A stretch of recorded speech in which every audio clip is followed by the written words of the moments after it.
इंशाअल्लाह THQ की बहाली तक हमारा ये धरना जारी रहेगा और हम इंशाअल्लाह ताला अपना हक लेकर रहेंगे इंशाअल्लाह।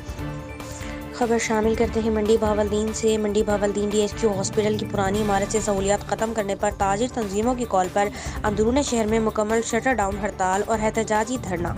सड़क ब्लॉक होने से ट्रैफिक की रवानी मुतासिर रही। आपके क्या मुतालबात हैं अभी? हमारे मुतालबात है कि जो हॉस्पिटल या जो उसका सामान वगैरह लेकर गए बेड वगैरह वो वापस लाएं और इसको चालू करें।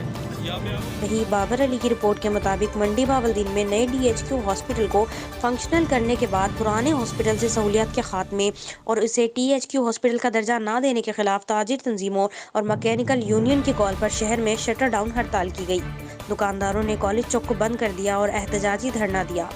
मुजाहिरीन की जानिब से कॉलेज चौक में टायर जलाकर सड़क ब्लॉक कर दी गई, जिससे ट्रैफिक की रवानी मुअत्तल रही। इस मौके पर बात करते हुए ताजिर रहनुमा ने कहा कि डिस्ट्रिक्ट हेडक्वार्टर हॉस्पिटल की नई इमारत शहर से बाहर तामीर की गई है, जबकि पुराने हॉस्पिटल का स्टाफ और सामान नई इमारत में मुंतकिल कर दिया गया है। हमारा एक ही मुतालबा है कि साबिका हॉस्पिटल की इमारत में हेल्थ केयर सर्विसेज और तमाम शोबेजात बहाल किए जाएं, क्योंकि हॉस्पिटल की नई इमारत शहर से तकरीबन 3 किलोमीटर के फासले पर वाक़या है। मुजाहिरीन ने इंतजामिया मुखालिफ नारेबाजी भी की। बाद अज़ां असिस्टेंट कमिश्नर मलिक काशिफ नवाज ने ताजिर रहनुमा और मुजाहिरीन के साथ मुज़ाकरात किए। ऐसी की जानिब से तहरीर यकीन दहानी के बाद एहतजाज ख़त्म कर दिया गया। ठीक है, और मैं आपके बीच में इसीलिए खड़ा हूँ इस टाइम पे। जहाँ तक एमरजेंसी की बात है, एमरजेंसी आज ही फ़ाल है, इससे पहले भी फ़ाल है। आप जाके भी देख सकते हैं और यहाँ से एमरजेंसी बिल्कुल ख़त्म नहीं की जाएगी।